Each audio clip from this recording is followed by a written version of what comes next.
Hello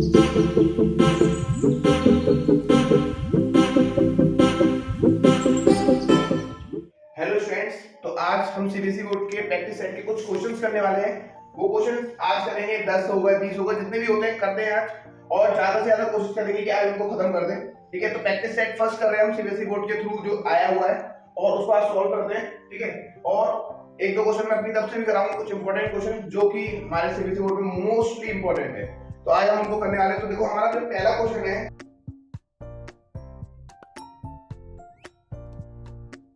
वो question क्या है? The graph of polynomial px passes through the point of -5 0 0 -40 8 0 and 5 -30, then the factor of px। हमें क्या find करना है? फैक्टर्स ऑफ px फाइंड करना है। हमने क्या करा, लिखा फैक्टर्स ऑफ px। हमें क्या फाइंड करना है? Factor of px। तो आपको पता होगा कि हम किसी भी वैल्यू निकालते हैं, फैक्टर निकालते हैं px के, तो उसकी जो एक्चुअल वैल्यू आती है वो 0 आनी चाहिए। क्या आनी चाहिए? 0। तो हमने देखा यहाँ पे हमारे पास चार ऑप्शन गिवन है, हम बाय ऑप्शन इसको सही करेंगे। हम क्वेश्चन को सॉल्व करके हम किससे सॉल्व करेंगे? बाय ऑप्शन सही करेंगे। तो हमने देखा पहला ऑप्शन जो हमारे पास x - 5, पहला ऑप्शन क्या हमारे पास? x - 5 है। सेकंड ऑप्शन हमारे पास क्या है? सेकंड ऑप्शन क्या है हमारे पास? सेकंड ऑप्शन क्या है? x - 8 है, x - 8। थर्ड ऑप्शन है हमारे पास x + 30, और फोर्थ ऑप्शन है हमारे पास x + 40। ये हमारे पास चार ऑप्शन दे रखे हैं जिनको हम सॉल्व करेंगे। तो देखो, हमारे पास जो ऑप्शन है x - 5, x - 8 और x + 30 और x + 40, हमने देखा कि हमारे पास जो चार पॉइंट्स दे रखे हैं, इसके पॉइंट्स भी हमें गिवन है। वो पॉइंट्स कौन से गिवन है हमें? -5, 0 पहला पॉइंट। सेकंड पॉइंट है हमारा 0, -40, 0, -40। Second point 8, 0। Third point 5, -30, 5, -30। ये हमारे पास चार पॉइंट गिवन है। तो सबसे पहले तो हम उन दो पॉइंटों को हटा देंगे। यहाँ पे जो दो पॉइंट हमारे पास क्या है? 0 से रिलेटेड। देखो, ये वाला पॉइंट तो कभी भी नहीं हो सकता है। क्यों नहीं हो सकता? क्योंकि इसका x ही क्या है? 0 है, और हमारे पास ऑप्शन में ऐसा कोई है ही नहीं आंसर। तो हमने देखा कि बाय और टर्मिनेट करूं तो मेरा -5 है, और मैं x की वैल्यू -5 मान लूं। यहाँ पे मैं x की वैल्यू क्या मान लूं? -5 मान लूं। तो -5 और -5 क्या हो जाएगा? -5 क्या हो जाएगा? माइनस का 10 आएगा, जो कि आंसर नहीं होता। क्योंकि आपको पता होना चाहिए कि जो फैक्टर्स होते हैं उनकी एक्चुअल वैल्यू क्या होती है बच्चों? 0 होती है। क्या होती है? 0। तो यहाँ पे देखा मैंने -5 -8 करूंगा तो कितना आ गया? -10 दिया, हो नहीं सकता आंसर। फिर मैंने देखा सेकंड ऑप्शन है मेरे पे 8, तो मैंने कहा 8, तो यहाँ पे देखो, यहाँ पे अगर मैं 8 पुट कर दूं तो 8 में से 8 चले जाएंगे तो क्या आंसर आ रहा है? 0 आ रहा है। तो हमने कहा ये हमारा क्या हो सकता है? राइट आंसर हो सकता है। और उसके अलावा अगर मैं 5 कहीं पुट करता हूं, -5 कहीं पुट कर रहा हूं, 8 कर रहा हूं, तो कहीं आंसर कोई आंसर नहीं होगा। तो जिसका आंसर 0 है वही हमारा क्या होगा? राइट आंसर होगा। तो सेकंड ऑप्शन हमारा क्या होगा? राइट होगा। हमारे पास एक क्वेश्चन है, सेकंड नंबर क्वेश्चन, जो क्या दे रखा है हमें? mx + 4y - 6 ny - 12 + 12। और इसने क्या है कि इस इक्वेशन की क्या दे रखा है हमें? इनफिनिटी मैनी सॉल्यूशन दे रखे हैं। क्या दे रखे हैं? Infinity many solution.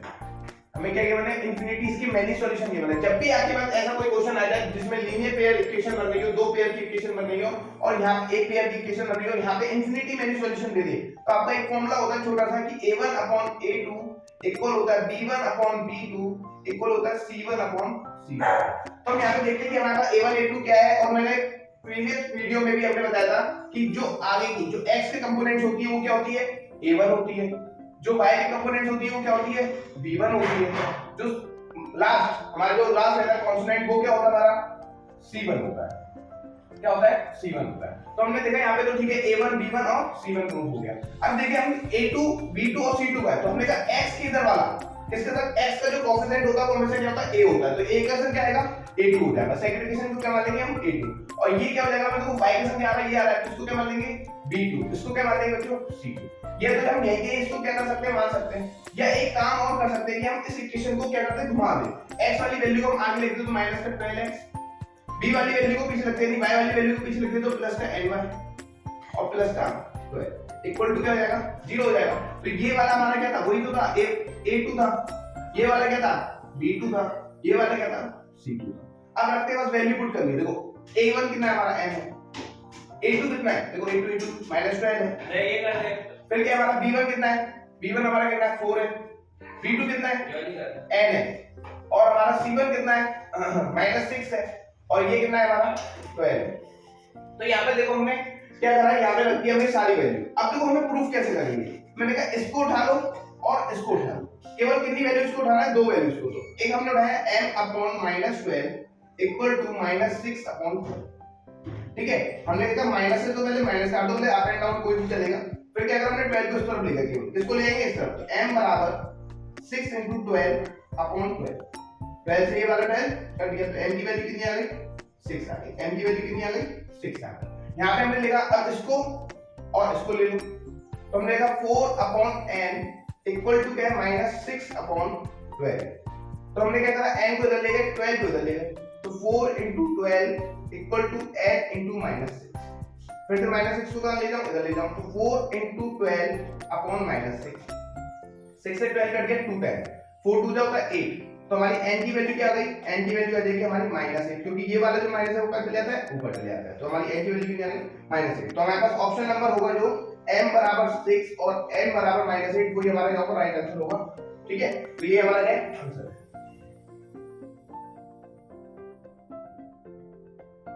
कि एक टीचर कुछ क्वेश्चंस कर रही है 3 बच्चों से, यानी कुछ स्टूडेंट्स हैं, 3 स्टूडेंट्स हैं हमारे पास, एक जैन है, विपुल है और एक सुमन है। और उन्होंने क्वेश्चन में क्या है कि if q square minus 4pr more than 0 then the roots of quadratic equation p square plus qx plus r equal to 0। तो हमें ये बताना है कि इन तीनों के आंसर में किसका आंसर सही होगा। तो देखो एक नॉर्मल से लॉजिक है इसमें, इन्होंने कहा कि जो इसके रूट्स होंगे, इसके जो रूट्स होंगे, अब हमें तो नहीं बताना कैसे रूट्स होंगे, हमको तो नहीं पता रूट्स कैसे होंगे। ऑलवेज ये कह रहा है ऑलवेज पॉजिटिव, तो एक हमेशा बेटा पॉइंट ध्यान रखना, अगर दोनों तरफ पॉजिटिव का साइन है, अगर दोनों तरफ पॉजिटिव का साइन है, तो वो हमेशा रूट्स उसके कैसे होंगे, पॉजिटिव नहीं होंगे। कैसे नहीं होंगे, पॉजिटिव नहीं होंगे। अगर ये पॉजिटिव नहीं है तो जेड का आंसर तो गलत हो गया। क्यों, क्योंकि अगर हमारे क्वेश्चन में अगर दोनों तरफ पॉजिटिव, ये भी पॉजिटिव है, ये भी पॉजिटिव है, तो इसके जो रूट्स होंगे हमेशा ध्यान रखना बच्चों, नेगेटिव होंगे। कैसे होते हैं, नेगेटिव। ये रूल है, अगर कोई भी इक्वेशन उठा के देखना है इसका कि रूट्स कैसे होंगे, इसके नेगेटिव होंगे। तो ये भी क्या कह रहा है, पॉजिटिव कह रहा है, तो हमारा ये भी क्या हो जाएगा बच्चों, गलत हो जाएगा। ये भी क्या हो जाएगा, हमारा गलत हो जाएगा। इसके बाद सुमन कह रही है नेगेटिव, तो सुमन का राइट आंसर होगा हमारा option number C is equal right, because the reason कि जब भी when all p q r, क्योंकि तीनों हमारे p भी q भी और r भी, अगर तीनों ही हमारे क्या है, पॉजिटिव है, तीनों ही क्या हमारे पॉजिटिव है, तो ध्यान रखना कि जो रूट्स होंगे हमेशा ऑलवेज जो रूट्स होंगे हमारे वो क्या होंगे, नेगेटिव होंगे। वो क्या होंगे, नेगेटिव होंगे। ठीक है बच्चों, तो ऑप्शन नंबर हमारा सी राइट है बिल्कुल, कि सुमन ने आंसर राइट दिया है कि नेगेटिव है और p की बात क्या है, हमारे पॉजिटिव है।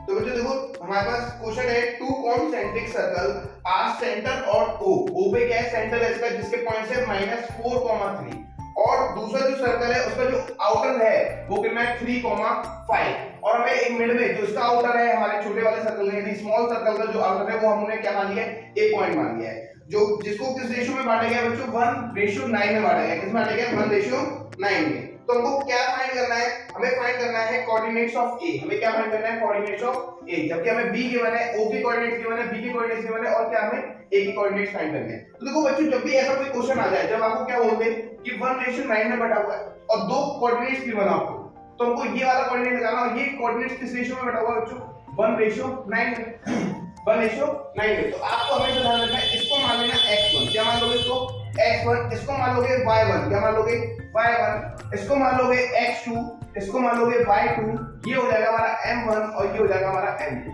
ये दोनों क्या हो जाएंगे, हमारे इक्वल हो जाएंगे, है ना।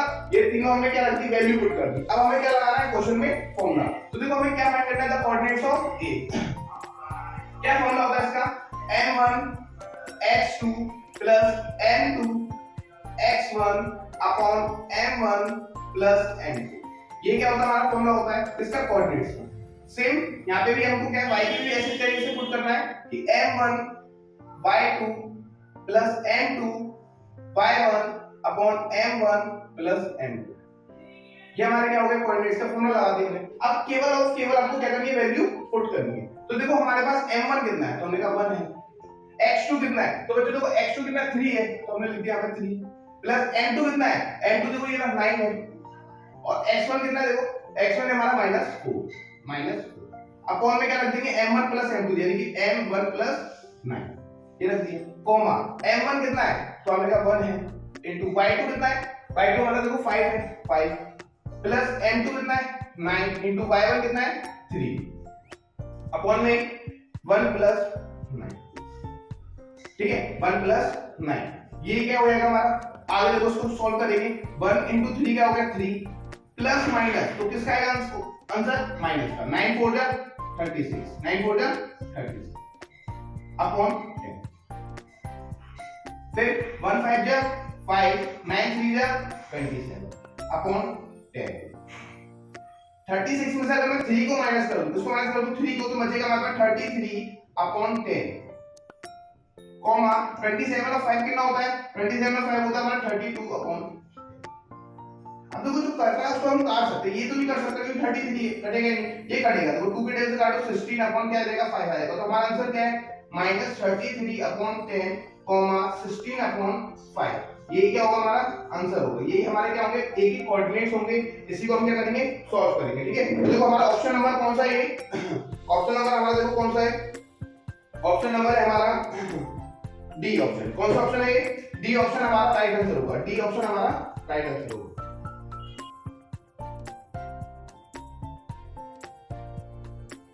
तो क्वेश्चन में क्या है हमारे पास कि Saloni is standing on one side of 7 metre wide road as a shown is below. तो यहाँ पे क्या है, सलोनी खड़ी हुई है, अगर यहाँ पे मैं मान लूं कि सलोनी यहाँ पे, तो इसका 7 मीटर क्या है वाइड एरिया में रोड से, किससे, रोड से वाइड एरिया में खड़ी हुई है, ठीक है। अब आगे हम देखते हैं क्या कह रहा है, यहाँ पे जो C wants to estimate the distance D between two right poles, हमारे पास दो पोल है, देखो पोल नंबर फर्स्ट ये रहा, पोल नंबर सेकंड ये रहा, इन दो पोलों के बीच में एक डिस्टेंस दे रखी है जिसको हमने किससे डिनोट किया है, D से डिनोट कर दिया है, ठीक है। अब आगे हमने देखा कि हमें क्या प्रूफ करना है, हमें फाइंड करना है कि D फाइंड करना है, हमें क्या फाइंड करना है, यानी कि ये वाला D फाइंड करना है, किसकी टर्म्स में, terms of P and R, किसकी टर्म्स में फाइंड करना है, P और R की टर्म्स में। देखो बहुत वैसे तो सिंपल क्वेश्चन है और ट्रायंगल चैप्टर का क्वेश्चन है ये, ठीक है, ट्रायंगल चैप्टर का क्वेश्चन है। तो देखो एक चीज समझो यहाँ पे कि हमारे पास ये D है, ये बेस है, ठीक है, इस वाले ट्रायंगल का बेस है, देखो इस वाले ट्रायंगल का बेस है कि नहीं, इस वाले ट्रायंगल का बेस, और अगर मैं छोटे से ट्रायंगल को अलग कर दूं, तो यहां से लेके यहां तक ट्रायंगल बनना ही नहीं बनना, तो इस ट्रायंगल को मैं अलग कर दूं तो इसका बेस क्या हो गया, R हो गया। और मैंने देखा अगर ये 7 है, ये वाली 7 है, तो ये भी तो 7 होगी, ये भी तो 7 होगी, ये तो P है ये, तो हमने कहा हम इसका यूज करेंगे बाय हेल्स थ्योरम का, किसका यूज करेंगे, बाय हेल्स थ्योरम। देखो बाय हेल्स थ्योरम में क्या होता था कि हम दो ट्रायंगल ले लेते थे, हमने एक ट्रायंगल ये वाला ले लिया स्मॉल वाला, और एक ट्रायंगल हमने ले लिया ये वाला, देख रहे हो ये वाला बड़ा वाला, तो हमने देखा कि अगर मैं इसकी बात करूं तो इसका बेस कितना है, हमने कहा R है, मैंने कहा बड़े वाले ट्रायंगल का बेस कितना है, आपने कहा सर D है, ठीक है, यहां तो कोई दिक्कत है, देखो फिर समझो इसका बेस कितना है, R है, और इसका बेस कितना है हमारा D है, इसके आगे हमने कहा, अब हमने कहा हमको और क्या गिवन है, हमने कहा परपेंडिकुलर गिवन है, क्या गिवन है, परपेंडिकुलर, तो मैंने कहा छोटे वाले का परपेंडिकुलर कितना है, आपने कहा P है, मैंने कहा बड़े वाले का परपेंडिकुलर कितना है, तो देखो P और प्लस 7, ये तो दो परपेंडिकुलर होंगे, क्या होंगे P प्लस 7, P प्लस 7, तो देखो यहाँ पे हमने क्या लिख दिया इसका परपेंडिकुलर P प्लस 7। अब मुझे फाइंड क्या करना है, मुझे फाइंड करना है D, मुझे फाइंड करना है D, तो मैं D को इधर ले जाऊंगा, इसको इधर ले जाऊंगा, तो मैंने कहा लिखा D into P बराबर P plus 7 into R upon में क्या है, ये वाला P कौन जाएगा, तो D बराबर P plus 7 into R upon P, ये क्या होगा हमारा राइट आंसर होगा, ये क्या होगा हमारा राइट आंसर, जो कि ऑप्शन नंबर किसमें दे रखा है, D में दे रखा है, ये हमारा राइट आंसर। तो बच्चों देखो अब यहाँ पे जो क्वेश्चन है उसमें दो हमें सिमिलर ट्रायंगल गिवन है, ये दोनों हमारे कैसे ट्रायंगल है, सिमिलर ट्रायंगल है। तो इन दोनों सिमिलर ट्रायंगल में हमें क्या देखना है, हमें ये पता करना है कि जो दो इंफॉर्मेशन हमें गिवन है, कौन सी दो इंफॉर्मेशन, एक ये और एक ये दोनों सफिशिएंट हैं, क्या किस लिए सफिशिएंट है, क्योंकि हमको क्या प्रूफ करना है यहाँ पे सफिशिएंट करने के लिए कि ट्रायंगल KLM सिमिलर होगा ट्रायंगल PQR से, किससे होगा, PQR से। हमें ये सफिशिएंट करके दिखाना है कि ये दोनों इंफॉर्मेशन हमारे लिए सफिशिएंट होंगी। तो मैंने कहा दोनों इंफॉर्मेशन के लिए हमने देखा कि हमारे पास क्या क्या गिवन है, तो हमने देखा यहाँ पे हमारे पास बीच में KL अपॉन PQ, मैं क्या रखूंगा, KL अपॉन PQ बराबर होता है किसके, ML अपॉन RQ के। तो मैंने देखा यहाँ पे KL कितना हमारा 4, PQ कितना है 8, यहाँ पे 3 और यहाँ पे कितना है 6, काट दो, तो 1/2 इक्वल टू क्या हो जाएगा, 1/2, तो LHS इक्वल टू क्या हो जाएगा, ये RHS, LHS इक्वल टू क्या हो जाएगा, ये RHS। हमारा क्या लिखना है इसमें कि हमारा रेशियो तो हमारा इक्वल है, यानी कि ये वाली जो रेशियो है ये वाला तो इक्वल है। अब हमने बात करा कि अगर ये इक्वल है तो हम ये कह सकते हैं सो दैट, तो हम कह सकते हैं यस, क्या कह सकते हैं कि its angles are equal, its angles are equal. क्यों इसके एंगल्स क्यों इक्वल होंगे? बिकॉज रीजन है क्योंकि जब हम इसको प्रूव कर देते हैं कि हमारे रेशियो इक्वल है तो हम कह सकते हैं कि इसके एंगल्स भी क्या होंगे? इक्वल होंगे। तो हम कह सकते हैं कि एंगल KLM, कौन सा वाला एंगल कह रहा है? ये वाला एंगल कह रहा है। और यहाँ से कौन सा एंगल कह रहा है? देखो यहाँ से ये वाला एंगल। तो जब दोनों ट्रायंगल सिमिलर है तो दोनों एंगल भी क्या होंगे? इसके सिमिलर होंगे। तो हम लिख दिया हमने कि KLM बराबर होगा किसके? एंगल PQR के। तो यानी कि हमें दोनों जो इंफॉर्मेशन गिवन थी, एक ये वाली इंफॉर्मेशन रेशियो वाली वो भी सही निकली और ये वाली जो इंफॉर्मेशन थी ये वाली ये भी हमारी सही निकली। तो यानी कि हमारी जो दोनों इंफॉर्मेशन है वो बिल्कुल कैसी है? राइट है। तो इसलिए हमारा जो ऑप्शन नंबर सी है, जो ऑप्शन नंबर सी है, कौन सा ऑप्शन नंबर सी? कि आइदर फर्स्ट और आइदर सेकंड दोनों ही हमारे आंसर क्या होंगे? सही होंगे। तो ऑप्शन नंबर हमारा सी क्या होगा? बिल्कुल राइट आंसर होगा।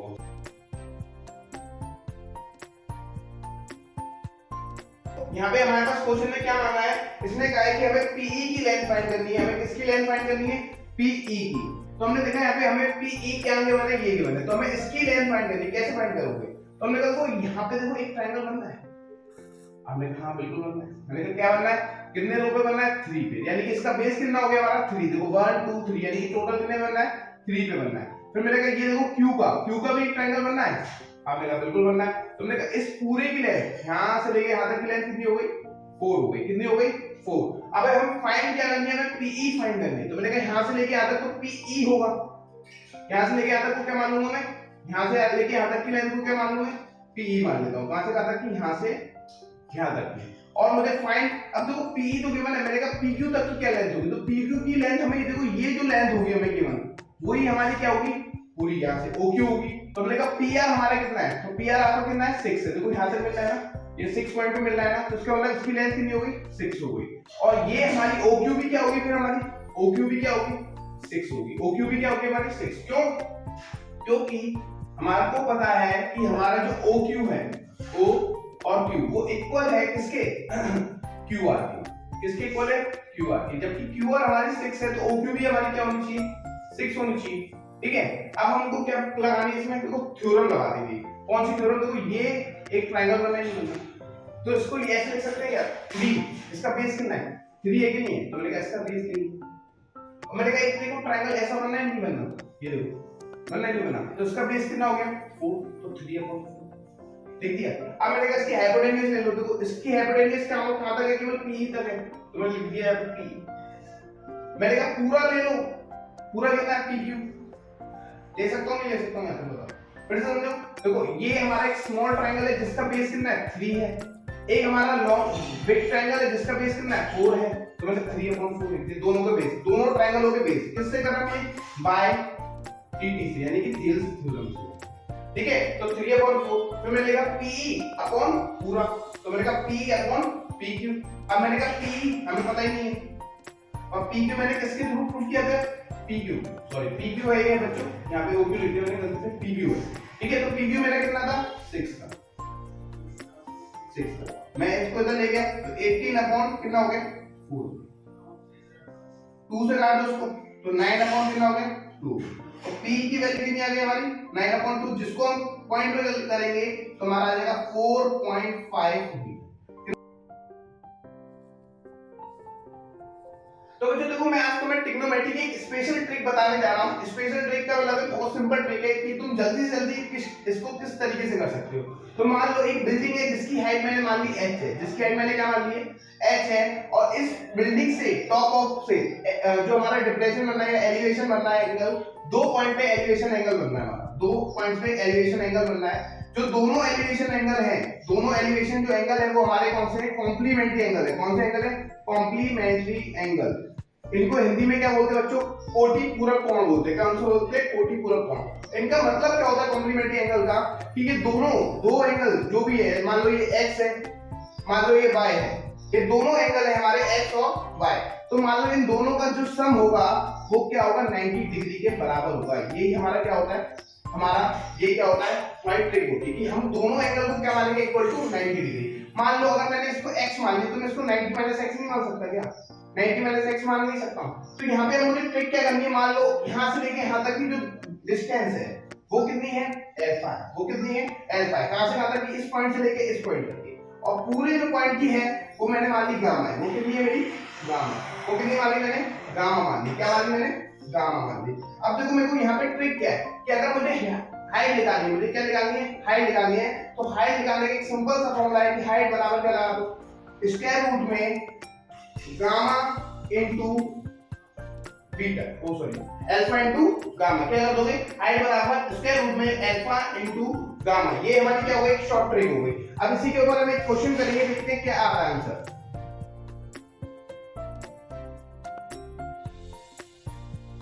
देखो हमारे पास एक क्वेश्चन दे रखा है कि एक हमारे पास क्या है, पोल है, एक हमारे पास पोल है जिसकी हमें हाइट नहीं पता है, और उस हाइट से कुछ दूरी पर यानी कुछ डिस्टेंस पर क्या है, दो पॉइंट्स बनने हैं। तो मान लो एक पॉइंट ये रहा, इसकी डिस्टेंस मान ली मैंने 48 मीटर, एक पॉइंट ये रहा जिसकी डिस्टेंस में मान लेता हूं, जिसकी डिस्टेंस में टोटल डिस्टेंस क्या मान लेता हूं 75 मीटर। देखो हमको वही मैंने क्या बताया था कि एक ट्रिक थी, क्या ट्रिक थी कि दो डिस्टेंस मुझे गिवन है और मुझे क्या निकालनी है, बिल्डिंग की हाइट निकालनी है। मुझे बिल्डिंग की क्या निकालनी है, हाइट निकालनी है। बहुत सिंपल ट्रिक है। देखो जब हमें ये दो चीजें गिवन हो और ये कह दे कि दोनों के एंगल कैसे हैं, दोनों के एंगल कैसे हैं, कॉम्प्लीमेंट्री एंगल से, तो हमको पता चल गया कि एक एंगल हमारा अल्फा होगा तो दूसरा एंगल हमारा क्या होगा, 90 माइनस अल्फा होगा। क्या होगा, 90 माइनस अल्फा होगा। तो पहले हम इसको शॉर्ट ट्रिक से करते हैं। कैसे करते हैं, शॉर्ट ट्रिक से। देखो शॉर्ट ट्रिक कैसे, शॉर्ट ट्रिक से देखते हैं। शॉर्ट ट्रिक,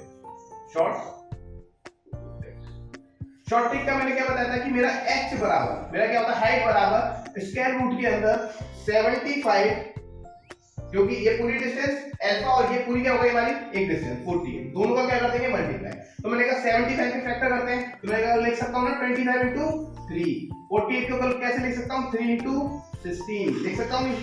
25 का स्क्वायर रूट कितना होता है 5, इन दोनों को मिलाऊंगा 9, 9 का स्क्वायर रूट कितना होता है 3, 16 का कितना होता है 4, 5 3 15 4 60। इसकी हाइट कितनी आ गई बेटा, 60 मीटर आ गई। कितनी आ गई, 60 मीटर आ गई। अगर मैं अब इसको देखो, ये तो वही शॉर्ट ट्रिक, जब तुम्हारे पास किस में आ जाए बच्चों, एमसीक्यू में क्वेश्चन आ जाए, किस में आ जाए, एमसीक्यू में, तो इसको आप जल्दी से जल्दी फाइंड कर सकते हो। नहीं तो इसको अगर मैं लॉन्ग मेथड से भी करके दिखाऊं, क्योंकि हो सकता है लॉन्ग में क्वेश्चन है, हो सकता है शॉर्ट सेकंड में आए या शॉर्ट थर्ड में आए, 3-4 नंबर का क्वेश्चन भी आ सकता है। तो इसको कैसे करेंगे, मैंने मान लिया 10 90 माइनस अल्फा। क्या मान लिया मैंने यहाँ पे 10 90 माइनस अल्फा, 10 90 माइनस अल्फा क्या होता है इसका, ये अपॉन ये। मैं इसको मान लेता हूं कुछ पॉइंट ए, ये बी, ये सी और ये डी मान लिया मैंने, ठीक है। तो मैंने कहा A B upon B C, क्या होगा A B upon B C, A B upon B C. तो 10 90 माइनस अल्फा को मैं क्या लिख सकता हूं पहले, cot अल्फा।